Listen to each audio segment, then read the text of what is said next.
안녕하세요. 서울에 살고 있는 39살 주부입니다. 결혼하는 여자라면 시월드 무시할 수 없죠. 저도 마찬가지로 결혼 전 시월드에 대한 걱정을 아예 안 할 수가 없었어요. 저도 당할 각오를 하고 결혼하게 된 거였는데요. 역시나 저도 피해갈 수 없었습니다. 왜냐하면 시어머님이 될 분이 정말 대단한 분이거든요. 보통 결혼하기 전에 시어머님을 한번 찾아뵙잖아요.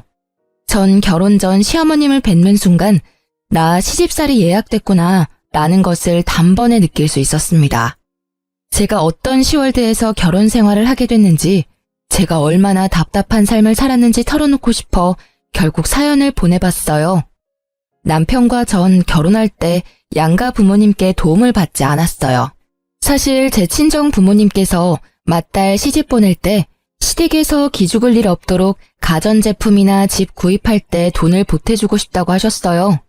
저도 받고 싶은 마음이 있긴 했었지만 시댁에서는 결혼할 때 도와주는 부분이 일절 없기 때문에 저도 받지 않기로 했어요.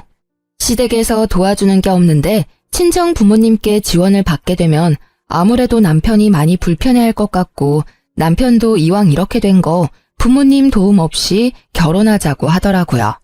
그래서 그렇게 하기로 결정했었죠. 근데 전 결혼을 준비하는 과정에서 시어머님의 태도 때문에 엄청 열받았었어요. 시어머님의 간섭이 너무 심했기 때문인데요. 웨딩드레스 고르는 것부터 신혼집 구하는 것까지 하나하나 본인 스타일 위주로 고르려고 하더라고요. 처음엔 듣는 척만 하고 제 주관대로 진행했는데 왜 본인 말을 듣지 않냐고 화내시더라고요. 이 웨딩드레스가 너한테 어울린다니까? 왜 말을 안 듣니? 어머님이 고르신 게 이쁘긴 한데 너무 비싸기도 하고 제 체형에 어울리지도 않아요. 제가 고른 게 어머님이 고른 것보다 가성비가 좋기도 하고 제 체형에 딱 맞아요. 이왕 하는 결혼식 비싼 드레스 입고 하면 좋잖아. 요즘 애들 어른이 얘기하면 듣는 척이라도 해야 하는데 본인들 말이 무조건 맞다고 우기는 거 보면 짜증나 정말. 엄마, 우리가 결혼하는 거야. 누가 보면 나랑 엄마가 결혼하는 줄 알겠네. 우리가 결혼하는데 사사건건 엄마가 왜 이거 해라 저거 해라 하냐고. 그리고 드레스 입는 건 미진이가 입는 건데 엄마가 왜 간섭이야? 본인한테 어울리는 드레스는 미진이 본인이 제일 잘 알겠지. 누가 봐도 이 드레스가 훨씬 이쁘니까 그렇지. 그건 엄마 취향인 거고 미진이도 취향이란 게 있어. 계속 옆에서 이래라 저래라 할 거면 더 이상 따라오지 마. 내가 결혼 먼저 해본 사람으로서 조언 한번 한 건데 그걸 무시해버리네. 엄마, 옛날이랑 지금이랑 같냐고. 여기서 한마디만 더 하면 엄마 그냥 집에 가. 엄마가 지금 하는 건 조언이 아니고 태클이야. 나도 엄마 때문에 스트레스 받는데 미진이는 오죽하겠어? 남편이 중간에서 잘 끊어준 덕분에 어머님의 간섭을 더 이상 받지 않을 수 있었어요. 남편이 대신 뭐라고 하지 않았더라면 이 결혼 업고 싶다는 마음이 들었을 거예요. 결혼을 준비하면서 본인이 전부 비용을 내주기라도 하는 것처럼 행동하는 어머님 때문에 스트레스가 정말 많이 쌓였어요. 남편과 결혼한 뒤로 별일이야 있을까 싶었는데 시어머님 한 분 때문에 별의별 일을 다 겪었어요. 일단 저와 남편은 맞벌이 부부인데요. 요즘 시대에 한 사람만 일해서 생활하는 건 무리가 있는 편이잖아요. 저와 남편 모두 일을 그만둘 생각이 없었기에 일을 계속하기로 결정했어요. 근데 어머님이 의외로 제가 일하는 거에 있어서 굉장히 신경 쓰는 것 같아 보였어요. 시어머님들은 요즘 며느리가 일하는 걸 좋아한다고 들었거든요. 자기 아들이 힘들게 일하고 며느리가 집에만 있는다고 하면 썩 좋아하지 않는다고 해요.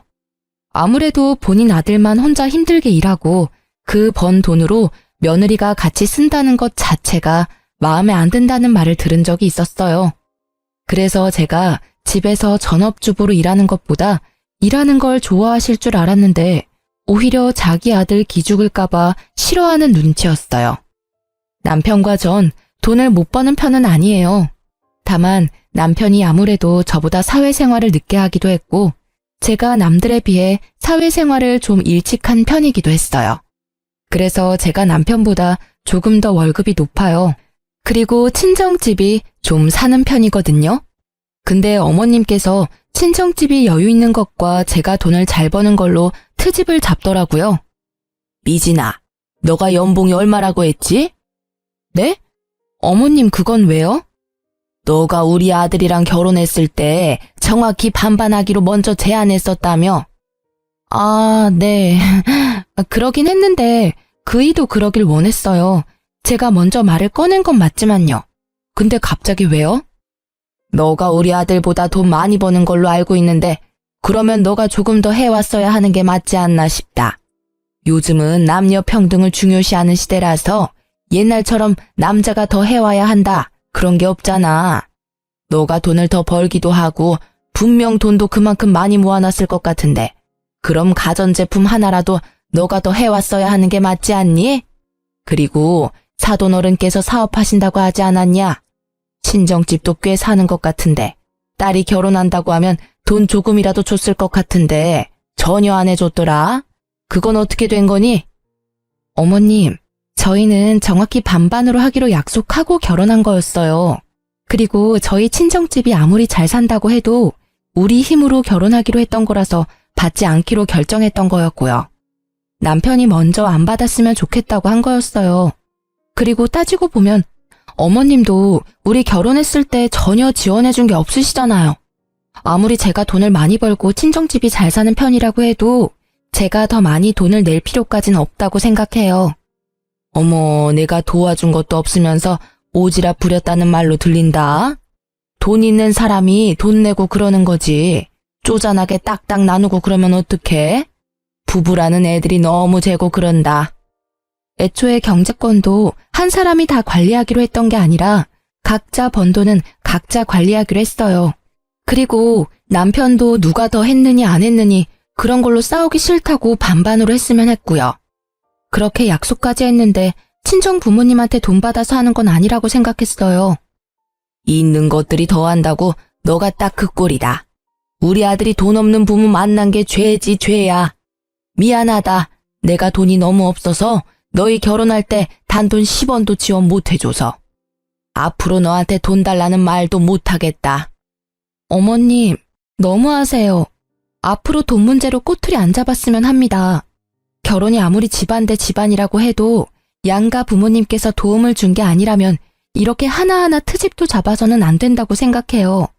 그리고 저희 친정집이 돈이 많은 건 맞지만 제가 많은 게 아니잖아요.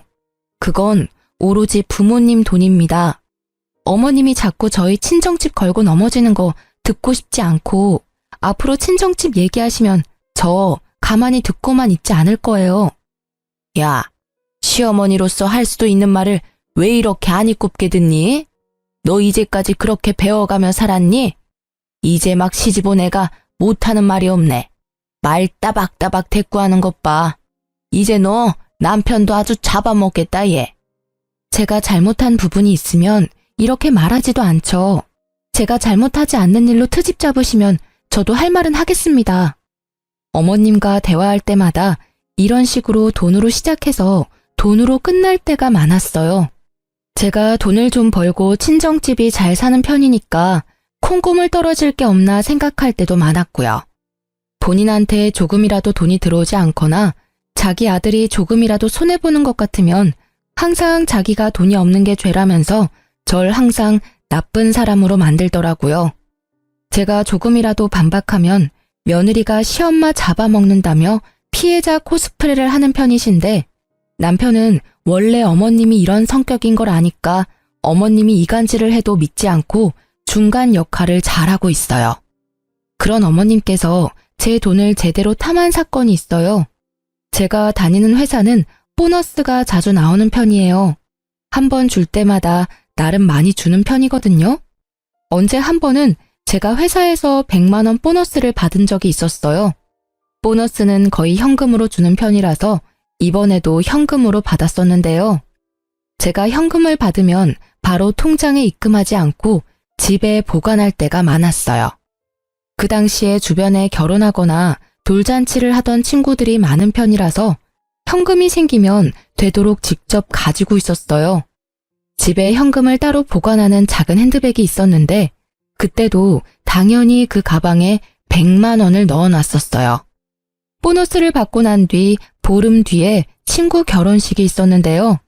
그래서 전날 미리 축의금을 봉투에 담아두려고 현금을 담아둔 가방을 찾았는데 그 가방이 없어졌더라고요. 놀란 저는 남편한테 가방이 어디 있는지 물어봤는데 남편도 전혀 모른다고 했어요. 근데 남편이 며칠 전에 어머님께서 김치 두고 간다고 비밀번호를 물어본 적이 있었다고 합니다. 그 순간 어머님이 딱 의심되더라고요. 그래서 저와 남편은 모른 척하고 어머님을 저희 집에 불렀습니다.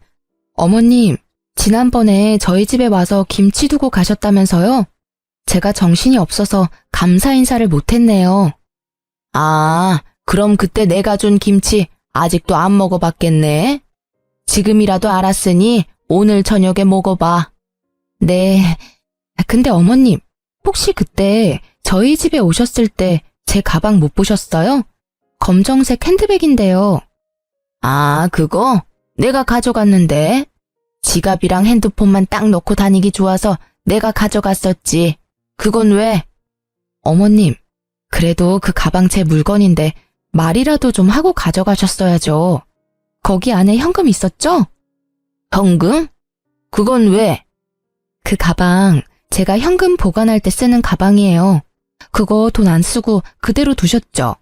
이따 집 가실 때 제가 집까지 차로 모셔다 드릴 테니까 그 가방 저한테 돌려주세요. 현금 그대로 담아서요. 나 그 현금 좀 썼는데 괜찮니? 어머님, 그 돈 쓰시면 어떡해요? 말도 없이 가방 가져갔으면서 그 현금까지 마음대로 쓰시면 어쩌자는 거예요? 엄마, 도대체 왜 그래? 남의 돈을 왜 마음대로 쓰냐고. 그냥 거기에 돈이 있기도 하고 내가 가방 가져갔는데 한동안 말이 없길래 당연히 까먹은 돈인가 보다 생각하고 썼지. 아이, 그렇다고 그렇게까지 화낼 일인가? 엄마, 그거 도둑질이야. 아무리 까먹은 돈이라고 해도 그렇지. 그걸 왜 엄마가 혼자 판단하고 써? 얼마나 썼길래 그래? 50만 원 정도 썼어. 그 가방 안에 있던 돈은 보너스 100만 원 말고도 여윳돈 200만 원이 더 있던 상태였어요. 총 300만 원이 있었던 상태인데 어머님께서는 그 중에서 50만 원을 이미 썼다고 합니다. 처음엔 어머님이 쓰신 돈 안 받고 남은 금액만 돌려받을까 생각했었는데 어머님이 괘씸하기도 해서 돌려받기로 했습니다. 남편도 그렇게 하자고 했었고요. 저와 마찬가지로 어머님의 행동에 화가 많이 났었고 실망했다고 해요. 그래서 남편은 오히려 2배로 돌려달라고 말하기까지 했더라고요. 남편이 화를 크게 내니까 그 화를 이기지 못한 어머님께서 결국 저희한테 2배로 돌려주셨어요. 남은 금액도 그대로 돌려받았었고요. 엄마한테 그 돈 주는 게 그렇게 아깝냐고 크게 한 소리를 듣긴 했었지만 잘못된 건 바로 잡아야 한다고 끝까지 돌려받기로 했어요. 그 뒤로 한동안 어떤 일도 일어나지 않고 잠잠하게 지내고 있었는데 방심하고 있을 때 일이 하나 더 터졌어요. 제가 야근하지 않고 일찍 퇴근한 적이 있어요. 오랜만에 일찍 퇴근한 김에 남편과 외식하려고 기분 좋게 집에 가고 있었어요. 집 근처에 도착한 순간 아파트 정자에 앉아 계시던 동네 아주머니가 저한테 다가오더니 갑자기 제 등짝을 때리면서 욕을 하기 시작했어요.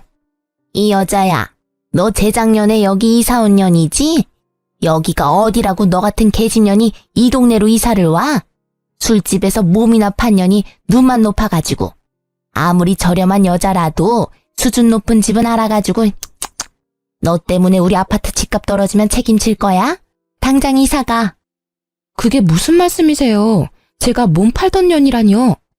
너 술집 다닌다는 소문 내가 다 들었다. 너 시애미한테 다 들었어. 아무리 직업에 귀천이 없다고 하지만 넌 너무 천하다 천해. 시애미 말로는 너가 자기 아들이랑 결혼하고 싶다고 애걸복걸 엄청 했다고 하던데. 맞지? 아무리 천해도 그렇지 분수에 맞게 살아야지. 여기가 어디라고 너같이 천한 애가. 그리고 아무리 돈이 없는 년이라고 해도 뭐라도 들고는 와야지. 몸만 달랑 갖고 올 수가 있니? 제가 동네 아주머니 붙잡고 자세히 얘기 좀 해달라고 부탁했습니다. 알고 보니 시어머님께서 저에 대해 안 좋게 소문을 내고 다녔다고 합니다. 제가 남편과 살고 있는 아파트는 어머님 집과도 가까운 아파트 단지라서 제가 살고 있는 아파트 주민들 중에서 저희 어머님과 친한 아주머님들이 몇 분 계십니다. 저와 남편이 결혼 허락을 받았을 당시 어머님께서 반대를 심하게 하셨어요. 그 당시 어머님께서 워낙 반대를 심하게 하는 바람에 결혼을 못하게 될 뻔했는데 어머님도 저와 남편이 당연히 결혼하지 않을 줄 알고 뒤에서 동네 사람들한테 제 흉을 보고 다녔던 거였어요. 그것도 사실이 아닌 이야기들로 말이에요. 제가 술집에서 굴렀던 여자다, 돈이 없는 거지 집안에서 태어난 여자다, 남편 등골 빼먹는 여자다 등등 유언비어를 하고 다녔더라고요. 당연히 제가 남편과 결혼하지 않을 거란 생각에 그랬던 거였고요. 이 사실을 동네 아주머님께 듣고 나서 화가 난 저는 그대로 남편에게 말했습니다. 남편은 그 사실을 듣고 어머님께 바로 찾아가서 이 소문을 낸 사람이 엄마가 맞냐면서 따지기 시작했는데요. 엄마, 오늘 미진이가 아파트 옆 라인에 사는 아줌마한테 엄마가 낸 소문 다 듣고 왔대. 거지 근성이 있네 마네 그런 소리 전부 다 듣고 왔다는데? 엄마가 낸 소문 맞아? 어? 그게 무슨 말이야? 내가 이상한 소문을 내다니. 난 그런 적 없다. 아무리 내가 입이 가볍다고 해도 며느리에 대해 안 좋게 말하고 다니겠니? 엄마가 미진이에 대해서 안 좋게 소문낸 사실 맞냐고. 남편이 어머님을 계속 추궁하니 어머님은 솔직하게 인정하고 터놓았습니다. 어머님이 인정하는 순간 얼마나 열받던지 어머님 한 분 때문에 동네에서 얼굴을 들고 다니지 못하게 됐습니다. 얼마나 황당하던지. 맞아. 근데 엄마 그렇게 심한 말은 한 적 없어. 너희 결혼 전에 얘기했던 말들이고 그냥 너희 둘이 당연히 결혼 안 할 줄 알고 한 말들이야. 그냥 미진이가 마음에 안 든다는 식으로만 말했었어. 그 아줌마들 정말 미친 거 아니니?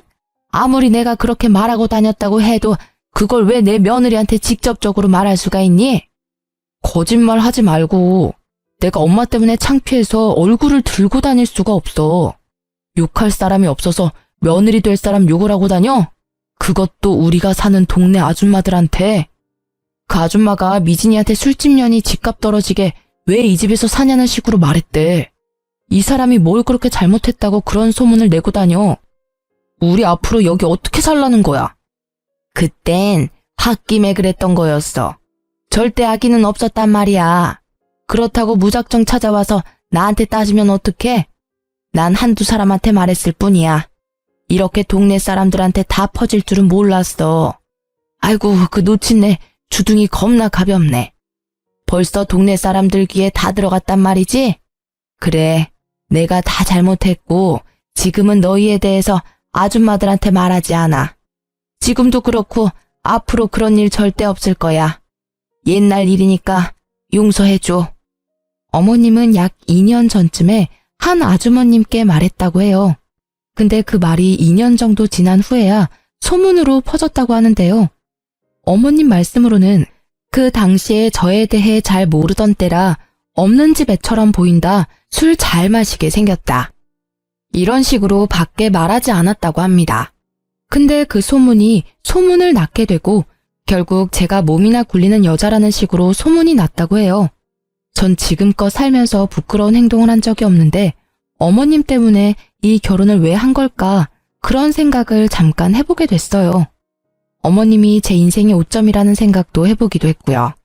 누구 말을 믿어야 할지 모르겠지만 어쨌든 어머님이 저에 대해 안 좋게 소문을 내고 다닌 사실은 맞는 거라 전 어머님께 엄청 많이 실망을 하게 됐었죠. 어머님도 본인이 크게 잘못한 걸 알고 있는지 저한테 미안하다고 사과하더라고요. 평소엔 본인이 먼저 사과를 하는 타입이 아닌데 이번엔 순순히 사과를 하더군요. 그리고 소문이 너무 과하게 퍼진 상태였고 아무리 설명을 해도 동네 아줌마들이 제 말을 전혀 믿어주지 않길래 결국 저희 부부는 이사 가기로 결정했어요. 인프라가 좋았던 동네였고 회사랑도 가까웠던 곳이라서 편하게 살았었는데 이사 갈 때 많이 아쉬웠어요. 급하게 집을 팔았던 거라서 크게 이득 본 것도 없었고요. 우리가 이사 간다고 하니 어머님께서 포장이사 비용을 내주시기까지 했네요. 남편이 어머님께서 포장이사 비용조차 내주지 않았더라면 화가 쉽게 풀리지 않았을 거라고 해요. 그래도 어머님이 반성을 많이 한 눈치라서 그냥 이번 일은 묻기로 했어요. 이렇게 사람 속 썩이는 짓만 골라서 하는 어머님 때문에 마음 편할 날이 없었는데요. 그런 어머님께서 사고를 또 치게 됐습니다.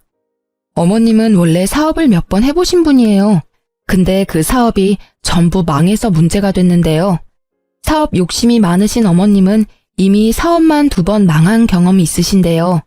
그래서 이미 빚이 어느 정도 있는 상태였어요. 사업 문제로 인해 시아버님과도 크게 싸움으로 번져 이혼까지 했었고요. 그래도 저와 남편이 결혼하기 전에 있었던 일이었고 어머님은 그 이후로 절대 사업을 하지 않겠다고 다짐을 했다고 해요. 근데 어머님께서 팔랑귀라서 옆에서 조금만 바람을 불어도 그 말에 확 넘어가는 편이에요. 그래서 안 하겠다던 사업을 갑자기 한다고 했어요. 그 말을 듣게 된 저희 부부는 안 된다고 말했죠. 옆집에 사는 아저씨가 고깃집 운영하는 거 알지? 그 사람이 한 달에 순수익만 2천만 원은 된다더라. 나도 그 아저씨 따라서 고깃집 운영 좀 해볼까 봐. 사업이라니. 엄마 예전에 삼계탕집 했다가 제대로 망했으면서 이번에도 식당을 하겠다고? 그만 좀 해. 엄마 지금 사업 때문에 생긴 빚도 다 못 갚은 상태면서 또 사업을 하겠다고? 내가 봤을 때 엄마 사업에 소질 없어. 그러니까 그냥 가만히 좀 있어. 그 아저씨 말대로 하면 돈 많이 벌 수 있는데? 엄마 말만 믿고 나한테 투자 좀 해줘. 엄마 예전에 사업하겠다고 나한테 2천만 원 빌려갔었잖아. 그것도 아직 갚지 않았으면서 지금 또 빌려달라고? 나 절대 안 빌려줘. 딱 한 번만 믿어줘. 엄마 이번에 잘할 자신 있어. 옆에서 도와주는 아저씨도 있으니까 걱정 안 해도 돼. 결국 저희는 어머님께 3천만 원을 빌려주기로 했습니다. 예전에 남편이 2천만 원 빌려준 것도 있어서 어머님이 나중에 5천만 원 모두 갚는다고 하더라고요. 그리고 얘기를 들어보니까 저희한테 돈 빌린 거 말고도 주변 친구들께 1,000만 원, 2천만 원 이런 식으로 돈을 빌린 모양이에요. 그렇게 해서 빌린 돈만 억이 넘는다고 들었어요. 분명 어머님이 최대한 빠른 시일 내로 사업을 시작한다고 했는데 몇 달이 지났는데도 아무런 소식이 없더라고요. 그래서 어머님께 따로 연락을 드리게 됐어요. 어머님, 사업 준비는 잘 돼가세요? 아무런 말씀이 없으시길래 걱정돼서 전화드렸어요. 어? 아니 그게 사업 안 하기로 결정했다. 사업이 애들 장난도 아니고 너무 성급하게 결정한 것 같아. 네? 그게 무슨 말씀이세요? 사업하겠다고 저희한테 돈도 받아가시고 주변 분들한테 이미 돈도 빌린 상태라면서요. 사실 사업 준비하면서 내 생활비로 쓸 돈이 없었거든. 그래서 내 생활비로 빌린 돈들 조금씩 쓰다가 결국 다 써버렸다. 어쩌면 좋니? 그것 때문에 한동안 머리 아파서 잠도 제대로 못 잤어. 그래서 당장 사업을 못하는 상황인데 어쩌면 좋니? 어머님, 도대체 왜 그러세요? 사업하겠다고 돈 빌린 게 얼마인데 그걸 그 사이에 다 썼다고요? 고작 몇 달 안에 그 많은 돈을 어떻게 다 쓸 수가 있어요? 어쩌다 보니까 그렇게 됐어. 미진아, 정말 미안한데 돈 빌려준 친구들이 자꾸 돈 갚으라고 난리도 아니야. 급한 돈만 너가 대신 갚아줄 수 없겠니? 내가 지금 그 큰 돈이 어디에 있겠어. 다 갚아달라는 말은 안 할 테니까 5천만 원 정도만 빌려줘. 어머님, 어머님이 저희한테 빌려간 돈만 5천만 원이에요. 근데 저희 보고 5천만 원을 또 달라는 말씀이시잖아요. 저희가 돈을 그냥 버는 줄 아세요? 저희 이제 돈 없어요. 빌려간 돈이나 빨리 갚으세요. 이 늙은 시애미가 그 큰 돈이 어디 있겠냐? 넌 내가 불쌍하지도 않니? 어? 어머님, 제가 더 불쌍해요. 따지고 보면 어머님이 제 남편의 엄마이지 제 엄마는 아니시잖아요. 어머님이 절 키워주기라도 했나요? 아니면 저한테 용돈 쓰라고 단돈 1,000원이라도 준 적이 있으신가요? 항상 저한테 받아만 가셨지 정작 어머님은 저한테 해주신 게 전혀 없으시잖아요. 어머님께 뭐 해달라고 바라지도 않을 테니까 제 돈이나 제때 갚으세요. 알겠어요? 너 아니었으면 우리 아들이 진작 갚아줬을 돈인데 여자 하나 잘못 만나서 내가 이 나이에 이렇게 고생하고 있다. 며느리 하나 있는 거 돈 갚으라고 독촉이나 하고 너 아니었으면 내가 사업할 생각도 안 했어. 우리 아들이 나 충분히 먹여 살렸을 텐데. 어머님은 왜 항상 그이한테서만 기대면서 살려고 하세요? 저랑 결혼 안 했어도 그 돈 절대 안 갚아줬을 거예요. 제 남편 언제까지 어머님 호구로만 살 수 없어요. 어머님 아들 불쌍하지도 않나요? 제발 정신 좀 차리세요. 그리고 이런 식으로 항상 불쌍한 척 하지 말고 돈이나 제때 갚으세요. 저희 이제 더 이상 참지 않아요. 넌 내가 불쌍하지도 않니? 혼자 사는 이 시엄마가 불쌍하지도 않냐고. 네, 전혀요. 불쌍한 사람은 어머님이 아니라 제 남편이 불쌍해요. 그러니까 사람 더 구차하게 만들지 마시고 어머님 앞으로 인생 똑바로 사세요. 화가 너무 났던 저는 답답한 마음에 어머님께 얼른 돈부터 갚으라고 말했습니다. 어머님은 늙은 시애미가 불쌍하지 않냐고 하더군요. 전 어머님이 하나도 불쌍하지 않았어요. 오히려 저와 제 남편이 불쌍하면 불쌍했지 어머님이 왜 불쌍하겠어요. 남편도 어머님 때문에 미칠 것 같다면서 한 소리를 했더라고요. 어머님은 자식 새끼 있는 거 다 소용없다고 돈 절대 못 갚는다고 우겼고요.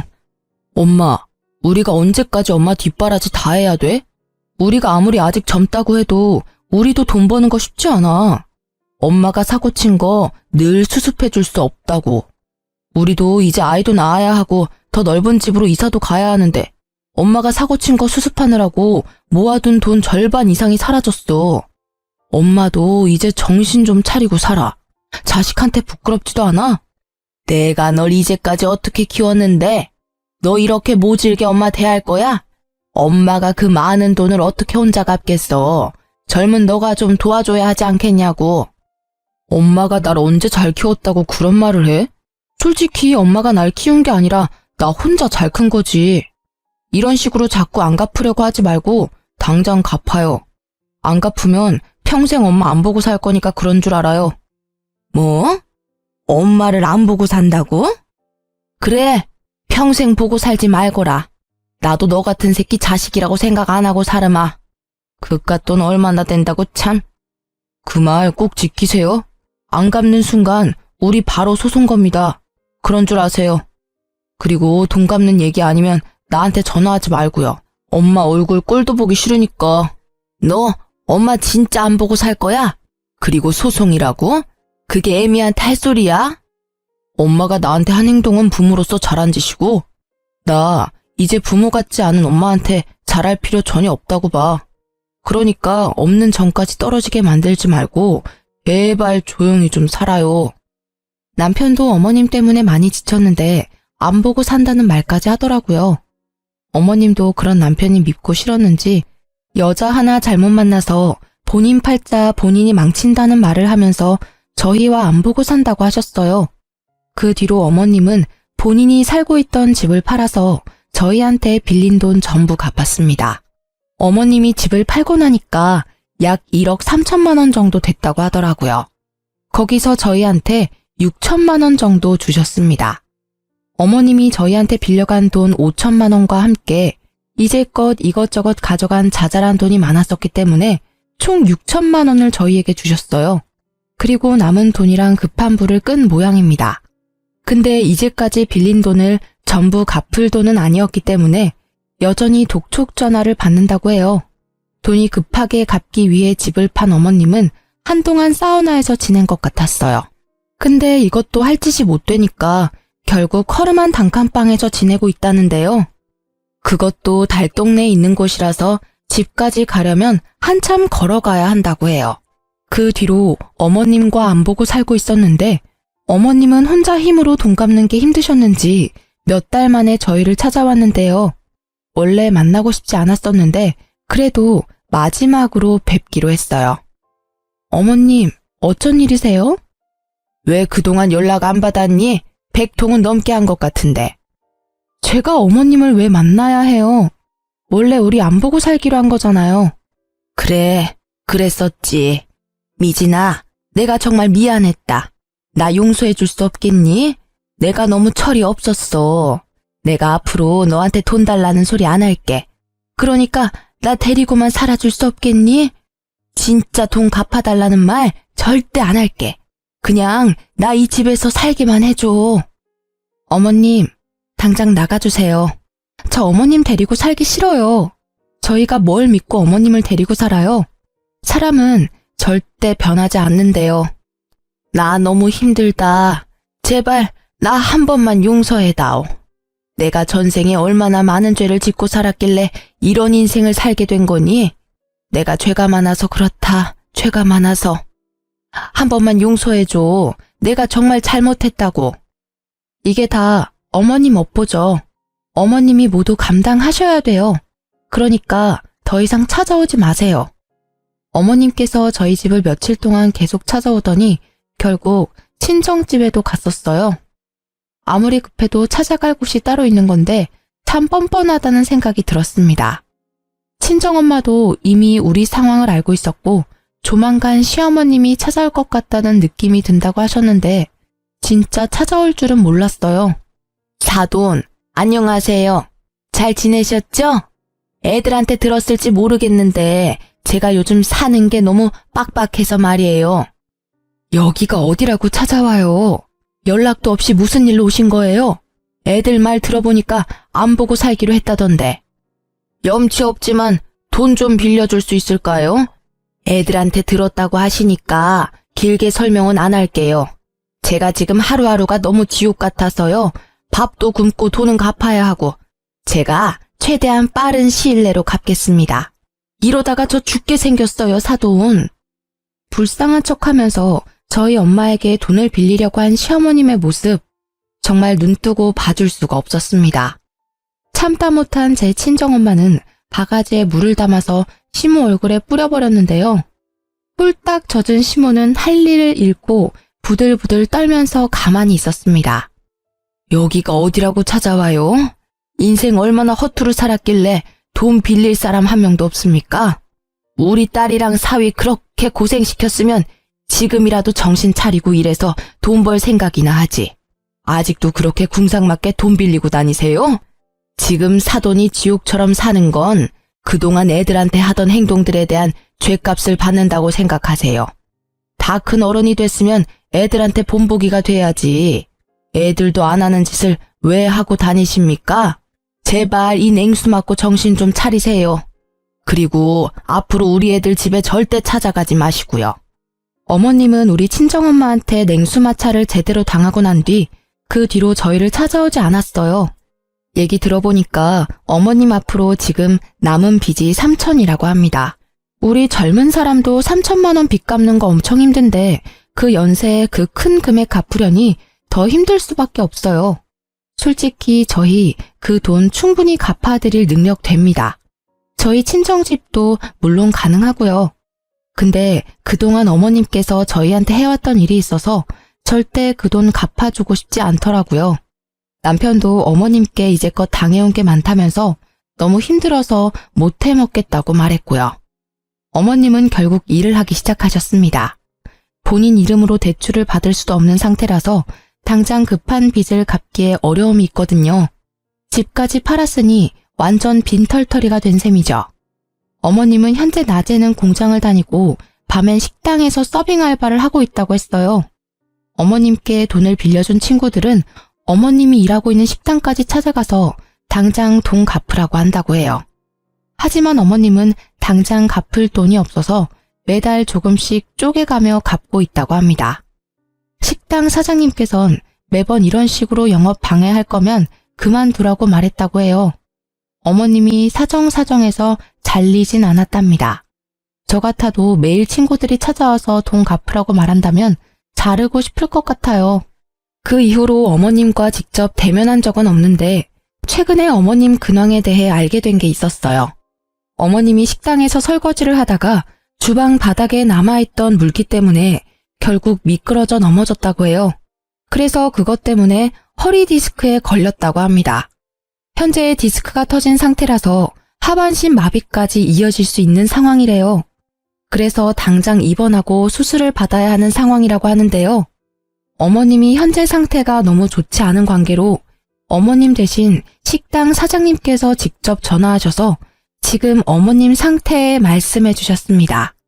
근데 저희와 전혀 상관없는 일이라고 알아서 해결하라고 말씀드렸어요. 그리고 일하다가 다친 거니까 식당에서 알아서 산재 처리를 하라고 말했습니다. 어머님이 일하고 있는 식당 사장님께서도 어머님과 저희 부부관계에 어느 정도 알고 있다고 해요. 그래도 그렇지. 시어머님이 다친 상태인데 그렇게 매몰차게 대해도 되는 거냐고 하더군요. 이제까지 우리 시어머님 자식으로 며느리로서 살아보지 않으면 그렇게 말할 수 없을 것 같아요. 우리처럼 반응이 나오는 게 정상일 겁니다. 매정하다고 생각해도 어쩔 수 없어요. 그리고 제가 허리 디스크를 갖고 있어서 아는데 그거 빨리 치료하지 않으면 큰일이거든요. 결국 움직이지 못하고 누워만 있는다고 하는데 그건 본인이 알아서 해야 할 일이라고 생각해요. 남편도 어머님이 다쳤다는 걸 알고 있어도 크게 신경 쓰지 않았고요. 최근에 시어머님과 이혼하고 조용하게 살고 계셨던 시아버님께 연락이 왔었는데요. 한동안 시아버님과 연락을 못하고 지냈는데 갑자기 시아버님께 연락이 와서 몹시 놀랬어요. 아버님은 저희에게 연락하셔서 무슨 일이길래 너네 엄마가 자기한테까지 연락하게 만드냐고 묻더라고요. 알고 보니까 시어머님이 아버님한테까지 연락을 한 모양이더라고요.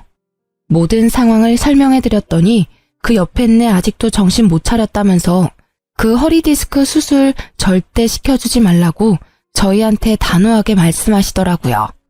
아버님께서 죽든 말든 알아서 하고 빚부터 병원비까지 절대 돈 한 푼 못 준다고, 그리고 지금 잘 살고 있는 애들 앞길 절대 망치지 말고 쥐 죽은 듯이 살라고 경고까지 했다고 합니다. 어머님은 아버님께 죽고 싶지 않다고 사람 한 명 살린다 생각하고 돈 빌려달라고 사정을 했다네요. 근데 아버님은 그런 어머님의 연락을 받지 않고 무시하고 있다고 합니다. 아버님도 어머님과 함께한 결혼 생활이 지옥 같았다고 합니다. 20년 가까이 같이 사는 동안 아버님이 어머님 대신해서 갚아준 돈만 1억이 넘는다고 해요. 그렇게 하지 말라고 한 사업에 대한 욕심을 포기하지 못해서 자주 싸웠다고 하더라고요. 계속 사업은 망하고 중간중간 까먹은 돈이 너무 많아서 결국 지친 나머지 이혼을 결정하게 된 거라고 합니다. 제 남편을 보고 억지로 살아보려고 했었지만 평생 정신 못 차릴 여자라는 것을 제대로 경험하고 결국 이혼을 결정했다고 해요.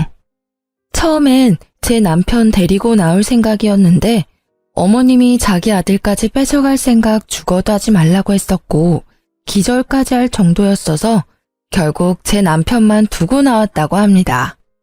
그 당시 어차피 남편도 다 큰 상태라서 남편은 어머님 옆에 남기로 결정했고요. 근데 남편은 그때 어머님을 선택한 게 정말 후회가 된다고 하더라고요. 시부는 저희에게 남편도 못 참는 일을 자식이 책임질 필요는 절대 없다고 죄책감 갖지 말고 우리 부부 앞날만 신경 쓰라고 하셨습니다. 최근 어머님의 소식을 듣지 못했어요. 여전히 건강과 빚 때문에 하루하루 지옥 같으시겠죠. 저희 부부는 어머님과 연락을 안 한 뒤부터 모든 일이 잘 풀리기 시작했어요. 어머님 때문에 아버님과도 연락을 잘 못하고 있었는데 어머님과 연락을 안 한 뒤부터 아버님과 자주 연락하고 살았었습니다. 이혼하게 된 건 다 어머님 때문인데 어머님은 항상 아버님이 자기 그냥 버리고 간 나쁜 사람이었다고 욕을 했었거든요. 그래서 결혼식 올릴 때도 아버님을 초대하지 못했습니다. 항상 그게 마음에 걸렸었는데 이젠 아버님께 최선을 다해 잘해드릴 생각이에요. 남편도 울면서 아버님께 사과했고요. 오히려 아버님은 어른 때문에 자식이 괜히 고생만 하는 것 같다고 미안하다고 사과를 하시더라고요. 그리고 우리 결혼할 때 조금이라도 보태주고 싶었다며 저희한테 주기 위해 이제껏 돈을 모았다고 하더라고요. 무려 7천만 원이란 돈을 주셨습니다. 그리고 저희 부부는 아이를 갖게 됐는데요. 아이가 태어난 지 몇 달 되지 않았어요. 아이가 태어나기 전 조금 더 큰 집으로 이사 갔고요. 아버님이 저희에게 7천만 원을 주신 덕분에 수월하게 이사 갈 수 있었어요. 방이 4개인 집인데 아버님과 같이 살기로 했는데요. 처음에 아버님이 같이 사는 걸 피하셨는데 앞으로 저희가 효도 많이 하고 싶다고 사정사정을 해서 같이 살기로 했습니다. 말은 같이 살기 싫다고 말씀하셨지만 속으로는 많이 좋으셨나 봐요. 맨날 웃음만 가득하시고 우리 아기 돌보는 재미도 많이 있으신 모양이에요. 어머님과 이혼한 후 혼자 사시면서 많이 적적했을 텐데 지금이라도 제 남편과 행복하게 잘 살았으면 합니다. 그동안 해드리지 못한 효도 많이 해드리고 싶어요. 이제 막 태어난 아들도 아버님이 좋은지 남편에게 안겨있는 시간보다 아버님께 안겨있는 시간이 더 많아요. 아버님과 같이 살다 보니 어머님과 살았던 시간이 정말 최악이었다는 걸 몸소 느낄 수 있었습니다. 진작에 아버님을 모시고 살 걸 후회하기도 했고요. 남편은 지금까지 어머님과 같이 살았던 시간이 정말 지옥 같았고 힘들었다고 말합니다. 그동안 아버님께 자주 연락을 못 드린 게 정말 후회스럽다고 하고요. 아버님은 항상 아들이 그리워서 울었다고 하시는데 그 말을 듣는 순간 저희 부부는 많이 울었습니다. 다른 집 시어머님도 제 시어머님처럼 다 이러시는 건지 모르겠지만 전 제대로 시집살이를 겪었네요. 남편은 외동아들이라서 모든 걸 다 책임져야 한다는 책임감이 강했는데 그 책임감 이제 느끼지 않아도 돼서 너무 행복하다고 합니다. 앞으로 남편, 아버님, 저와 제 아이 이렇게 넷이서 남은 인생 잘 살 생각입니다. 지금도 물론 잘 지내고 있고요. 저처럼 시어머님 때문에 많은 고생을 한 분이 계시다면 참지 마시길 바래요. 아무리 결혼이 집안 대 집안이라고 해도 시부모님이 아무리 남편의 어머님이라고 해도 아닌 건 아니라고 확실히 행동할 필요가 있어요. 지금까지 제 사연 들어주셔서 감사해요.